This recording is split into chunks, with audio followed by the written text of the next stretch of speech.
Welcome back, everyone! Today, we're diving into a hot topic: Australia's plan to impose a new age limit on children using social media.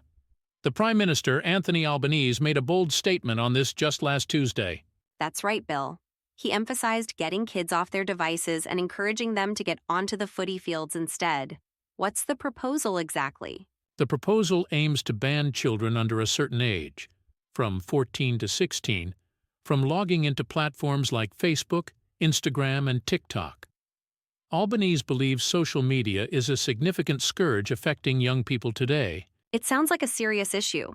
Albanese described the impact these platforms have had as troubling. Can you share more about his perspective on this? Absolutely. He mentioned that social media is causing social harm, adding that there are real mental health consequences for our youth. He wants to prioritize real-life experiences for children, things like sports and swimming, over their time spent scrolling through feeds. Right. And what do the opposition leaders think about this? Australia's Conservative opposition, led by Peter Dutton, also supports the notion of an age limit.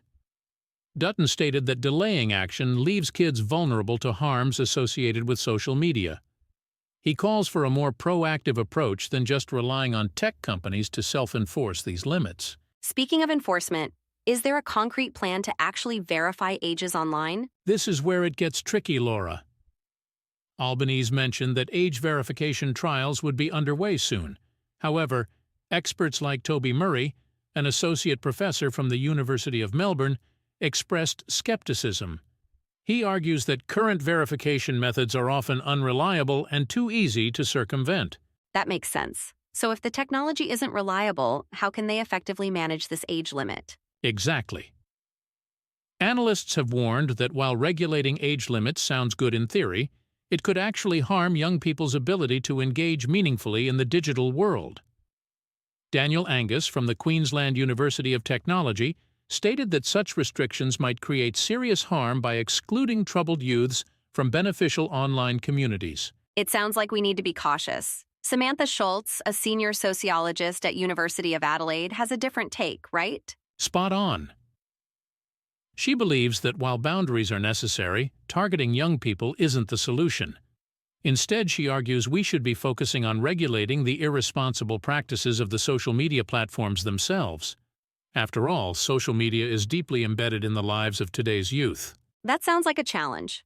What are parents saying about this proposed legislation? Great question, Laura. Parents are calling for more robust actions against online bullying and harmful content.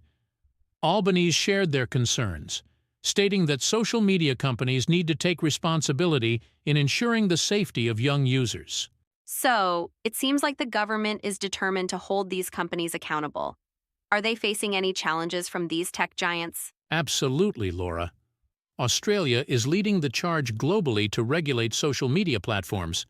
They've had notable confrontations with big players like Elon Musk's X over the types of content they allow.